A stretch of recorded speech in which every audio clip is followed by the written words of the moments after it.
મિત્રો હવે આપણે છેલ્લો પાર્ટ બનાવવાનો છે જેનું નામ છે ફોર્ક એન્ડ. બરાબર, તો એ આ એન્ડની જેમ જ બનશે. તો એના માટેની હું વર્કિંગ શીટ અહીંયા બનાવી લઉં. બરાબર, અને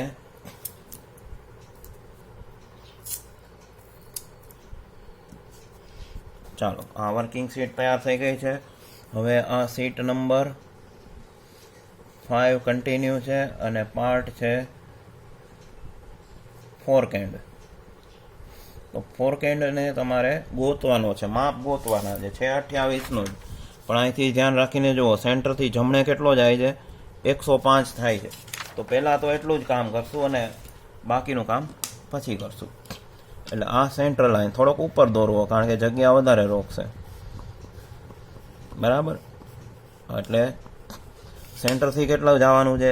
105 જમણે હાલવાનું છે. એટલે 100 110 એની વચ્ચે 105 હોય તો જોવું 150 ન થઈ જાય. બરાબર, ઘણા મારી જેમ 150 કરી નાખે છે. એટલે આટલું ડિસ્ટન્સ છે મિત્રો, 105 છે. બરાબર, અને ડાબી બાજુ કેટલો આવે છે?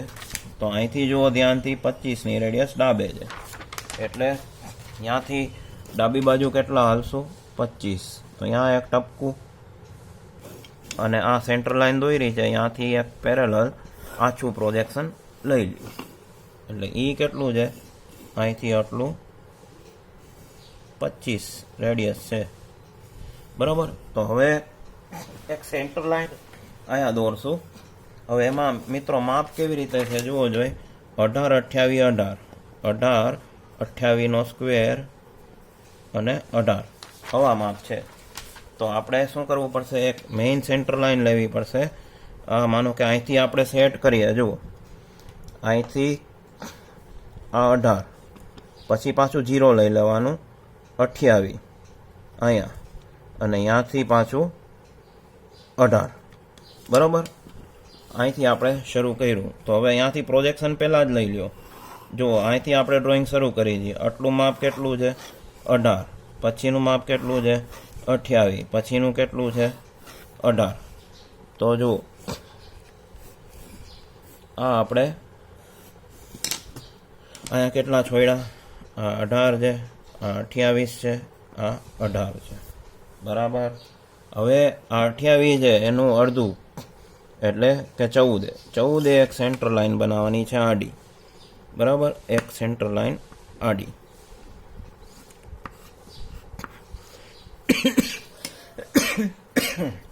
હવે સેન્ટર ગોતવાનું છે.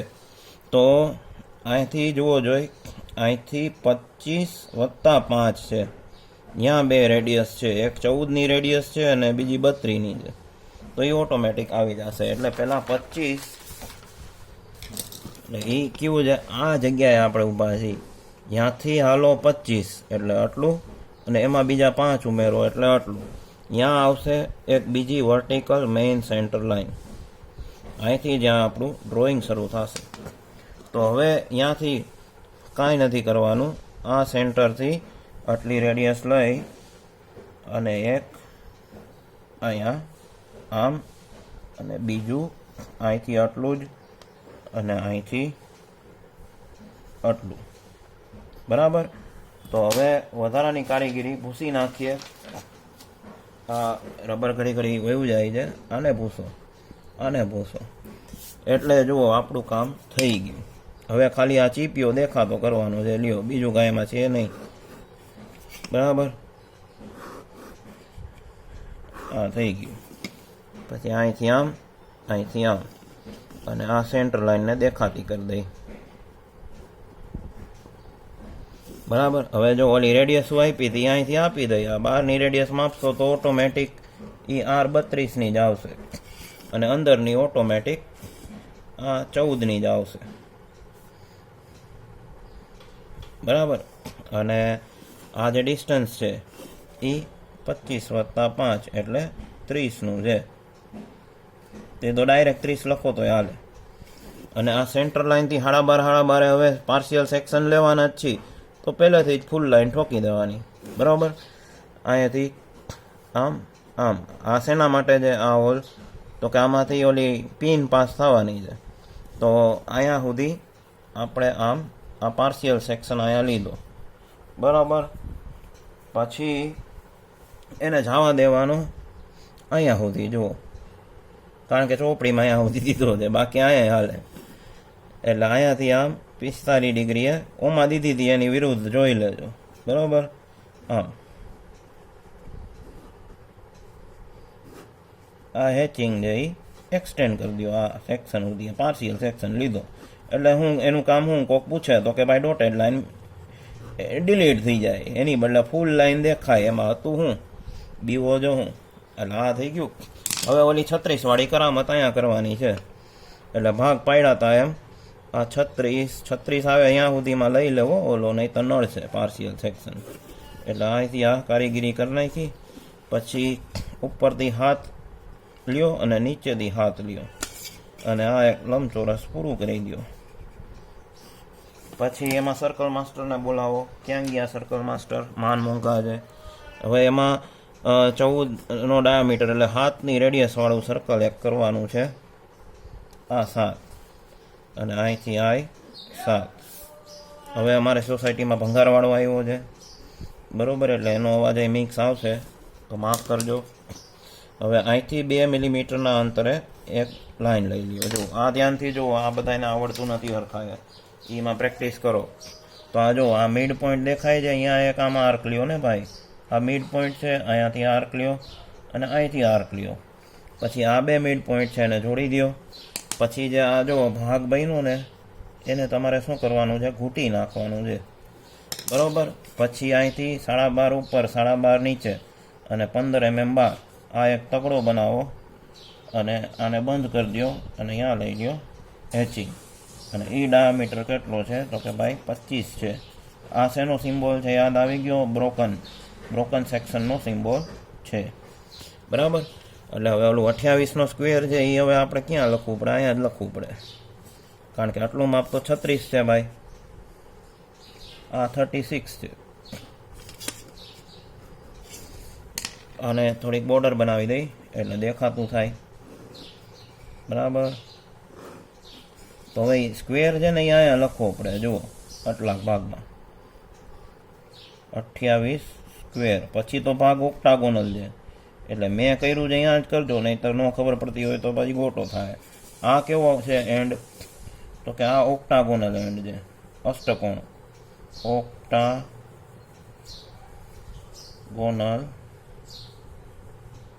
એન્ડ. એટલે આને કાપશો તો આડછેદ કેવો દેખાશે? અષ્ટકોણ દેખાશે.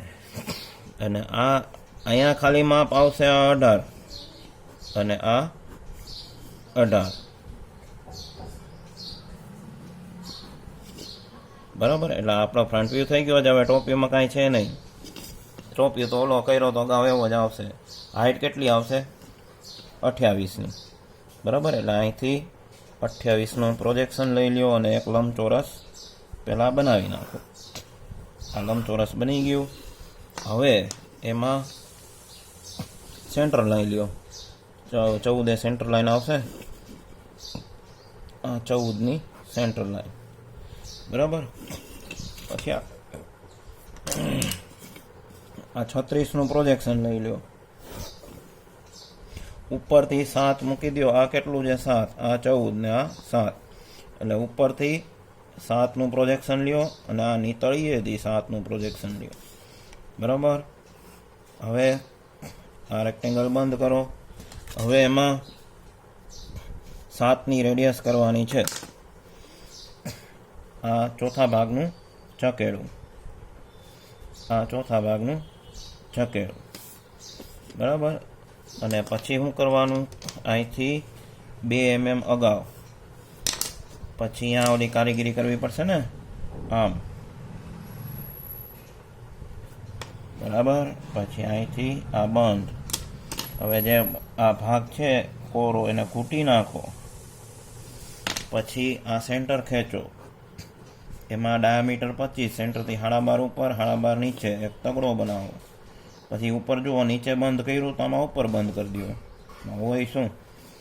હવે આ સેન્ટરે શું આવશે?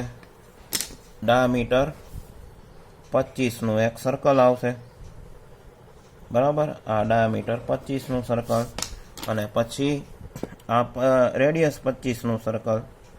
તો આ રેડિયસ 25નું સર્કલ છે એ જ્યાં છેદે ત્યાં સુધી રાખવાનું અને વધારાનું ભૂસી નાખવાનું. જો હું ભૂસું છું, આ ભૂઈશું, આ ભૂઈશું, આ ભૂઈશું, આ ભૂસી નાખ્યું, બરાબર. અને આને કરી દઈ પાછું બંધ, બરાબર. હવે તો કે અહીંયા રેડિયસ 25નું માપ દઈ દો. આ રેડિયસ 25 એટલે ઉપરથી કેન્સલ. પછી સીટમાં રાખશો તો હું ભૂલું કાઢીશ. પછી આ ડાયામીટર 25,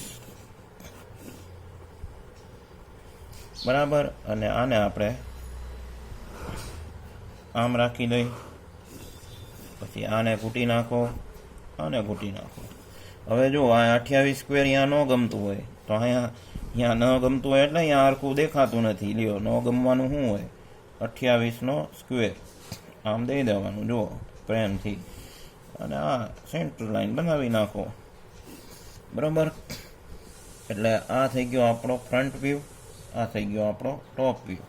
અને આ 5 નંબરનો પાર્ટ, એમાં લખી નાખો ફોર્ક એન્ડ. એટલે આપણા 10 માર્કનો વિડીયો ફન પાર્ટમાં છે. જો ગમ્યો હોય તો લાઈક, શેર, સબસ્ક્રાઈબ કરો. તો તમારો તો કાંઈ નહીં જાય, પણ તમારા સાહેબનું કલ્યાણ થાય.